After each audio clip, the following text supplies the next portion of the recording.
Live, local. This is Fox 12 Now. Hello, everyone. This is Fox 12 Now. I'm Greg Nibbler. As always, thanks for joining us. We are live streaming here out of the Fox 12 Oregon newsroom, as we do every weekday. And we cover a wide range of topics. Today, for this segment, we're talking about Crater Lake National Park in Southern Oregon and the announcement that they're going to be closing the Cleetwood Cove Trail. Now, that's the trail that goes down to the actual lake from the rim. They're going to be closing it not this year, but starting next year, and that's because they need to do some rehabilitation and some repairs. There's about 54,000 people that annually make the trek down to the lake, whether that's for swimming or fishing or taking a boat ride out to Wizard Island on one of the tours. About 20,000 people do that just alone every year. But all of that is going to come to a stop as they make these repairs. And we wanted to find out a little bit more about why that's going to happen and what that means for the rest of the park and just get a better understanding of it. And to do so, we spoke to Marsha McCabe of Crater Lake National Park, who filled us in on some of the details of what to expect with these changes. Marsha, thanks for joining us. I appreciate you being here. You know, Crater Lake National Park obviously is held very dearly by everybody here in Oregon and naturally beyond that as well. And, you know, it's someplace that we all like to go to and lots of people do. And there's going to be some changes, though, on the way. And I want to talk about those changes. But before I do so, just can you give us maybe just an update on how Crater Lake National Park is doing in general right now? No, we're doing great. We have a nice snowpack.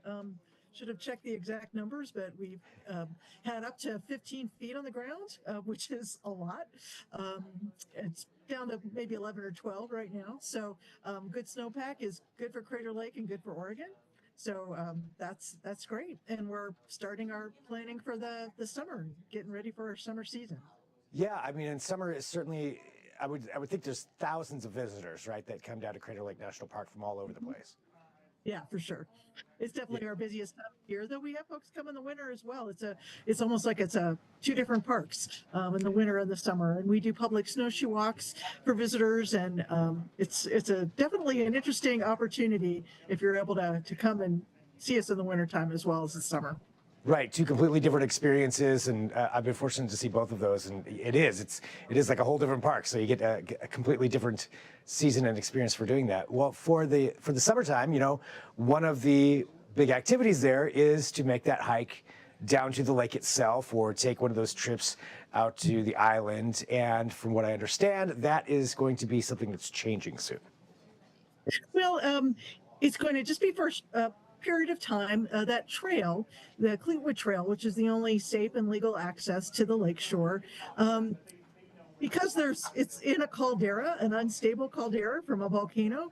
The trail needs a lot of work, and to try to make it safer, both for hiking on the trail and being down at the lakeshore, it's really important to have this project where there's going to be rock scaling, knocking down loose rocks so they don't fall on people, kind of redoing the whole base of the trail, rebuilding the marina area, the bulkhead area down at the lakeshore, putting in new restroom facilities, vault toilets down there that will better handle the volume of people that are coming to visit the park. And so it's going to be really important to make that safer. So for a few years, we're going to have that trail closed while the construction project is happening. Our construction season, because of all the snow we just talked about, our construction season is really pretty short here, kind of July, August, September, maybe a little bit more. So while this project might only take a year, it's going to take us 3 summers to complete it because there's just such a short period of time when they can do that. But I think in the end, it's going to be well worth it. It's going to make the trail much safer for visitors. It's going to enhance the visitor experience down at the lakeshore, better facilities down there. And so in the meantime, this is all going to start in 2026. So come see us this summer. But also remember that there are so many other ways to enjoy Crater Lake. You know, it's absolutely amazing to be on the lakeshore, be out on a boat. But it's not the only way to enjoy the park and the lake. And in fact, only about 10% of our visitors actually go to the lake shore. It's a fairly steep trail. And so some people physically don't want to make that trip. It's also, you know, a time commitment of hiking down and back. And if you go on a boat tour, you know, that's at least half a day. So many ways to see the lake, other places to hike, up Mount Scott, up the Watchman Peak, Garfield Peak, Discovery Point Trail, all give you really awesome views of the lake. And then we have other trails too that hike to a beautiful waterfall like Lakey Falls, Annie Creek Canyon. And if you don't want to hike, it's great just to drive along Rim Drive. There's so many lots of places that you can stop and get really great views of the lake. Yeah. Any Yeah. time of the day. Right, absolutely. Yeah, there's so many things going on there. And so all of those other activities, they're all going to remain open during this time. Absolutely. The park's going to be open. All the facilities and services will be open. You just won't be able to hike to hike to the lake for a few years. But How you'll be able old- to see it and enjoy the incredible scenery. How old is Cleetwood, the trail down there? I don't know if that's known or not. I mean, or if you have that detail. I think it goes back to the 60s and maybe a little bit earlier than that. There used to be a trail down to the lake from where Crater Lake Lodge is, and that hasn't been in use in a long time. But the trail, I think in its current location dates back to the 1960s. So it's been there a while. It needs some TLC, and we're really excited to have the funding in this project to make that happen. And just to reiterate some of the things that you brought up there, so once this construction is complete, and it makes sense that it's a condensed window there for doing that with the weather. But once this construction is complete, what are some of the changes that people are going to notice when it comes to the trail itself and the facilities? Yeah, well, hopefully the trail surface is going to be better. You won't have as many rock fall and rocks coming down on the trail or down at Cleetwood Cove.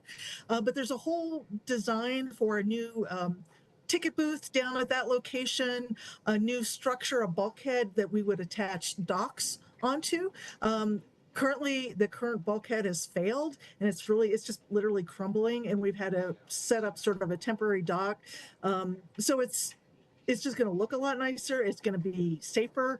And then the new vault toilets are going to be down there. Our current toilets have been there a long time, and we have a lot more people visit the lake these days than we have in the past too. So, or actually hike down the trail. So all of those facilities will be better, a little more space, less concern about rockfall, all of that. So it'll kind of make it more accessible for a lot of people as well, I would imagine. Oh yeah, for sure. I mean, we can't make the trail accessible, but it's to meet the grade standards for that. Although, Gotcha. Nowadays, there's more and more equipment being developed to help people with accessibility needs to go on trails, go on steep trails. Everything at the lake shore is being designed to be accessible. The restrooms, the ticket booth, the dock. So if folks have the equipment to get down there, they'll be able to use the boats and everything that's down. Will the swimming access still be available for people who make it down there? I'm sorry? Will swimming access be available for people who make it down there? Yeah, absolutely. Yeah, so that'll still be there as well. Most people jump in and get right out because it's pretty cold. It's really cold. Yeah, I've done that. I did that once. I think I'm good, but it's still, the experience is great. Well, anything else that you think is just important for people to know just about this project and with Crater Lake closing down for this number of years and that you just want people to be aware of? It's important to know that Crater Lake National Park is not closing down at all. It's just access to the lake is going to be temporarily closed while we do this important construction project. And it's important, that trail is the only safe way to get down there. As I mentioned, the caldera is super steep and crumbly. And so once the project starts, we hope that people will respect the closure so that they don't get hurt. Because it's tempting to try to scramble down the slopes, but it's not that easy to do, and people can get themselves very seriously injured and put their rescuers in danger. So please respect the closure. If you want to hike down to the lakeshore, come this year. And remember that there's lots and lots of ways to enjoy Crater Lake National Park that don't include hiking down to the lake. Yeah, or jumping over the side into a caldera. Yeah, don't do that. Absolutely. Well, Marsha, thank you very much, for joining us here just to talk about this and let everybody know, what's going on. Sounds like these improvements are going to be great. Oh, and just really quick again, what was that timeline? So it's 2026 that this closure starts. Yes. And that'll last until how long? It'll probably 26, 27, 28. And then everything will be back up and running again in 2029. And you never know, maybe they'll make some good progress and some things might be accessible sooner. But right now we're projecting it's going to take 3 summers to get the work done. That makes sense. And really, that's only about 9 months of work. So, yeah, really, exactly. Yeah, that's a lot to pack into that. Well, thank you. Thank you so much for joining us, and really, really appreciate your time. Yeah, you're welcome. Thanks so much for reaching out. Huge thanks to Marsha once again for joining us there for that segment. And thank you to everybody who is watching, whether you're watching live, which we are right now as we're doing this here on the Fox 12. On Fox 12 Now, in the Fox 12 Oregon newsroom, on the Fox 12 Oregon app. So all of those are different places that you can find us, kptv.com. And thanks for being here. Thanks for being a part of this. If you have a segment that you think that might work for one of our longer form things that we get to do here, send me an email, fox12now@kptv.com. We'd love to hear from you. And otherwise, thank you very much for joining us. If there's ever breaking news between 1 p.m. and 4 p.m., this is also the place to go. I will have that for you as soon as we get it, should something like that occur. But thank you. Once again, I'm Greg Nibbler. This is Fox 12 Now.